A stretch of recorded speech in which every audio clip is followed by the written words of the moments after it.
4:30 वाजेपर्यंतचा कार्यक्रम होता आणि 5च्या वर काटा गेलाय आणि आपण सेवक इतक्या वेळचे बसलेले आहे. वेळेची मर्यादा पाळणे गरजेचे आहे, नाही तर आम्हाला माईक भेटला ठोकाले काही नाही. आम्ही बोलतो तसं वागायला पाहिजे. आम्ही माईकवर असे बोलतो आणि जेव्हा आम्ही त्याची परिस्थिती पाहिली आणि त्याच्या जागेवरून जेव्हा त्याची इन्क्वायरी काढली तर त्या पद्धतीचे राहत नाही असे आम्ही हुशार सेवक आहे. आणि पहिलेच आमचे तापेसर भाऊ म्हणतात आम्ही 12 घाटचे पाणी नाही 13 घाटचे पाणी पिऊन आलेलो आहोत आणि ती हकीकत आहे. ज्या दिवशी आम्ही पहिल्या दिवशी या मार्गात आलो बाबाच्या सांगण्याप्रमाणे मार्गदर्शन करतात. त्या नवीन येणाऱ्या सेवकाला जुन्या विचाराचे विसर्जन करणं पडते. जुनी ज्या काही आपण भगवंताला मानतो त्याचे सुद्धा विसर्जन करणं पडते. पण आम्ही आमच्या आत्म्यामध्ये जे गढूळपणा भरलेला आहे त्याचे आम्ही परिपूर्ण विसर्जन करत नाही. फक्त आम्ही ज्या देवाची पूजा करतो त्याचे विसर्जन करतो, घरी साफसफाई करतो, जे काही आमच्या घरी बिछाना राहते ते धुदा करतो आणि मार्गदर्शकाकडे जातो. म्हणतो आम्ही साफसफाई करून आलो, आमच्या घरी जे काही दैवत होते देव होते त्याचं विसर्जन केलं. पण जेव्हा आमच्या आत्म्यामध्ये जे काहीतरी गढूळपणा भरलेला राहते त्याचे विसर्जन परिपूर्ण होत नाही. आणि त्यानंतर आम्हाला माईक भेटला तर आम्ही सुरू पडून जातो. माझ्या म्हणण्या एका सेवकांना जे आपल्याला जे आवडणार आहे ते घ्यायचं आणि जे न आवडणार आहे ते इथेच आपण चर्चा बैठकमध्ये सोडून द्यायचं. ते आपल्या आत्म्यावरती घ्यायचेच नाही. कारण की आम्ही जे सांगणारे आहोत खूप एक वाढवून सांगतो.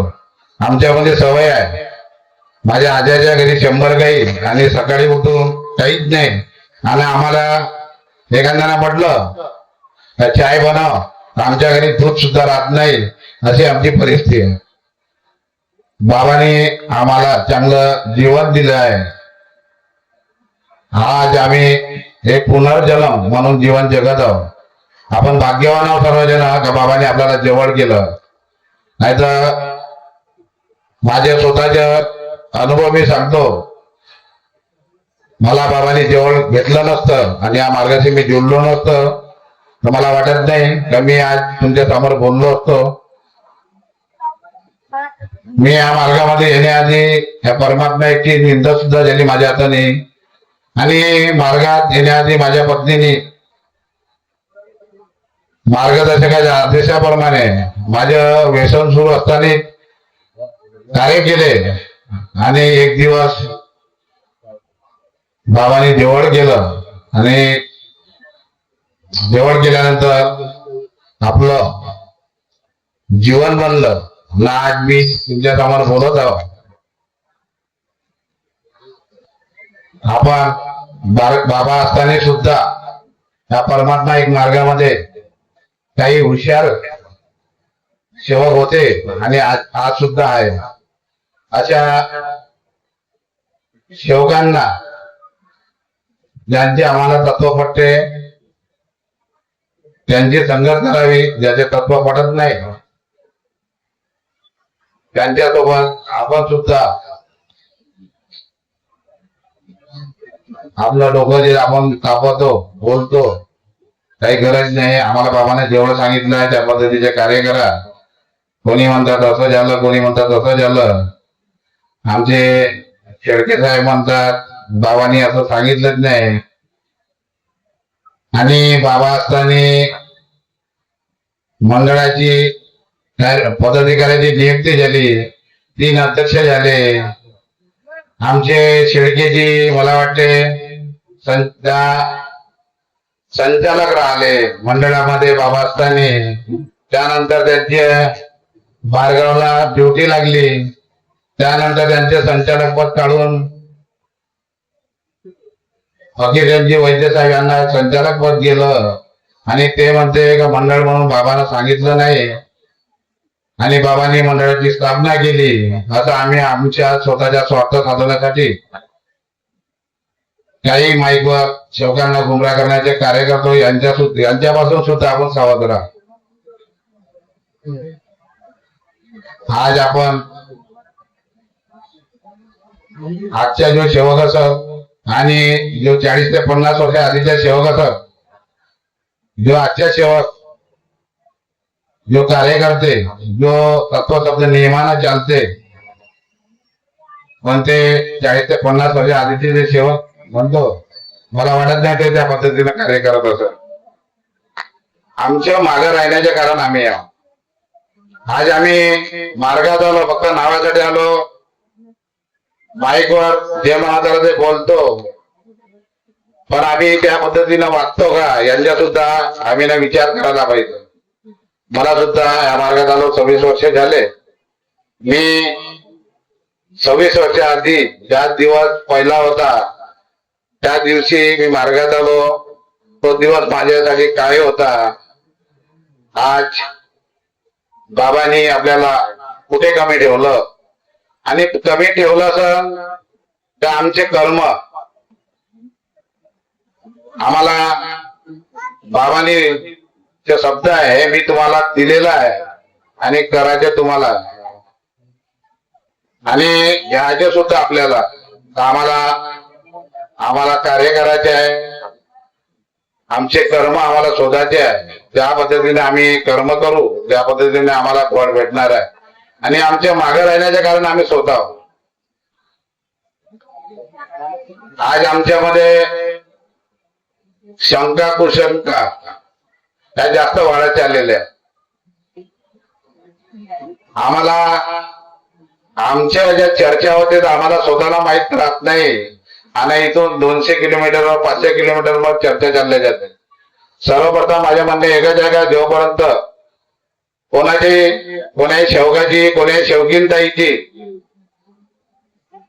पूर्ण शहानिशा केल्याशिवाय ह्या माईकवर बोलायला नाही पाहिजे. सर्वांना परिवार लागलेला आहे. सर्वांना आई बहीण आहे, सर्वांना पत्नी आहे, सर्वांना मुलगी आहे. आणि कोणाबद्दल या पद्धतीने बोलू नये. जोपर्यंत शहानिशा आपण करत नाही तोपर्यंत या माईकवर बोलले नाही पाहिजे. हा माईक कोणाबद्दल निंदा करण्यासाठी नाही, फक्त परमेश्वरी कार्य आपले स्वतःचे अनुभव ते सांगायला पाहिजे. आणि कोणतीही चर्चा करायची असली तर वेगळा अलग बसून त्याच्यावर चर्चा करायला पाहिजे. कारण असं आहे, आता या भाऊची लावी चालू आहे. ही लावी कोणी अनेक वेळा पाहू शकते आणि पाहत आहे. आणि आपण परिवार सर्वांसाठी आहे आणि सर्वांना इज्जत आहे. कोणी गरीब असेल सर्वांसाठी, त्याकरता कोणी कोणाची टीकाटिप्पणी करू नये माईकवर. त्या पद्धतीचे कार्य करा. आज आमच्या टीकाटिप्पण्यामुळे जे माझे त्या दिवशी बोलत होते की आम्हाला परमात्मा वराला मुली भेटत नाही आणि ह्याच कारणाने आम्हाला आमच्या मुलाला मुली भेटत नाही, कारण की आमच्या टीकाटिप्पण्या ज्या आहे जास्त वाढत चाललेल्या आहे. त्याकरता अनेक वाले बोलतात परमात्मा मध्ये त्यांना मुलगी देत नाही. माझ्या मुलाच्या सुद्धा आता परवाच्या दिवशी गोष्ट होती, 3-4 दिवस आधीची. एका मुलीच्या निरोप आला. माझ्या पत्नीने म्हटलं एक मुलगी सांगितलं म्हणे, आपण पाहून टाकू म्हणे. तर मी म्हटलं ठीक आहे. त्यानंतर तिकडून निरोप आला तर आम्ही परमात्मा वराला मुलगी देत नाही. या पद्धतीचे आपल्यामुळे आपल्यावर टीकाटिप्पण्या, परमात्म्याच्या शेवगावर टीकाटिप्पण्या होत आहे. त्याकरता आपल्या परमात्मा एक मार्ग जेव्हा मिळाला आपण भाग्यवान आहोत. आपलं जीवन बनलं. जन्माला आला त्याला एक दिवस जाणे आहे आणि एक दिवस जाणे आहे, पण उद्या गेल्यानंतर आम्हाला आमचे बाबा विचारणार आहे का तुला कार्य करण्याची जे संधी दिली तर तुम्ही काय काय कार्य केले आणि चांगले एकतेने राहा, एकतेचे कार्य करा. कोणी रस्ता भटकलेला असं त्यांना समजावा. आता काल आमच्या परमात्मा आपल्या भवनमध्ये नगरधन परिसरातले काही 30-40 सेवक आले आणि ते मंडळाच्या वेगळे होते, सेवक मंडळाचे, प्रतिमा मंडळाची. पण काही 100-150 सेवक त्यांची प्रतिमा दुसरीकडून होती आणि त्यांच्या काय लक्षात आलं बाबांनी का असं धूत दिली माहित नाही, पण ते 400-350 कुटुंबाचे सेवक त्यांनी शब्द दिला. ते मार्गदर्शक सुद्धा आले होते बावनकुळे, आम्हाला मंडळाला जोडायचे आहे आणि बाबांना सांगितलेलं आहे एकता. आज आम्हाला एकतेचे कार्य करायचे आहे आणि एकतेचे कार्य करू आपण सर्व सेवकताई सर्वांना मान सन्मान देऊन द्यावे. कारण की आपल्या समोर आपण माईकवर जे बोलतो बोलून देतो पण सेवक त्याचा विचार करत नाही. आता आपण पाहिलं माईकवर बोलणारे काय काय बोलले तर, पण हा माईक ते बोलण्याकरता राहत नाही आणि कोणती चर्चा सेवकांनी करायची असेल तर एका रूम मध्ये बसून सगळ्यांनी चर्चा करावी. मी एवढेच बोलतो कारण की 4:30चा कार्यक्रम होता, वेळ झालेला. माझ्या शब्दाला विराम देतो.